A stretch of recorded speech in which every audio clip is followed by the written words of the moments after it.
This is me squatting 705 pounds recently, my first PR in just over 3 years. Not just for squats, on all 3 lifts, bench, deadlift, no PRs. It's honestly kind of pathetic. I know as you get more advanced, progress should taper off, and I was caught in this cycle where I was getting injured all the time, but 600 to 700 pounds took about a year for me, so 5 more pounds over 3 years was unexpected.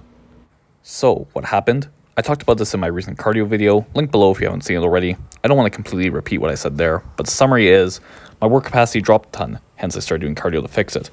Because my work capacity dropped so much, I got caught in this cycle where I was getting injured over and over again because I kept trying to do my old volume.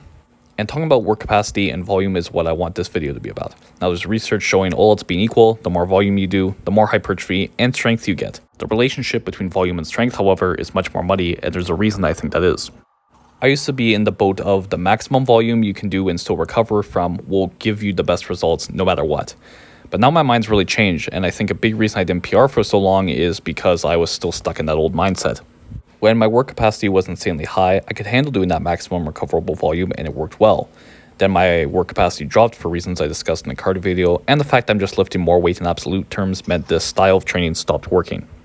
What ended up happening was my training became really inconsistent. I don't mean I'd miss sessions or anything, I didn't really let that happen. Just the fatigue was so high that my performance would vary day to day. A weight would feel heavy on Monday, and then on Wednesday it'd feel easy, and then Friday it'd feel heavy again.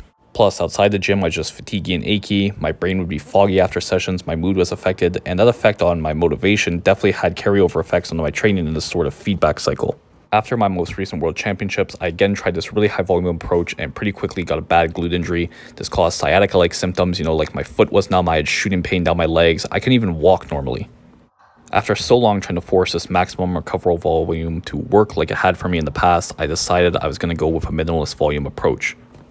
I was doing 15 sets per week beforehand on both squats and deadlifts. At my highest in this 3-year period, I was doing 30 sets on each. So I ended up doing 6 sets per week. Day 1, 3 sets of 2 to 4 reps on pause squats or deadlifts, and then the second day a heavy single, then 2 sets of 2 to 4 reps on normal squats or deadlifts.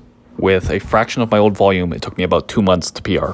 So the point of this video really is that sometimes less is more. Too much lifting advice is based on ego or this macho attitude about working your ass off. It should be really hard. You should be dead after your training sessions. In reality, dialing things back a bit and focusing on quality and recovery over quantity and volume can do a lot for you.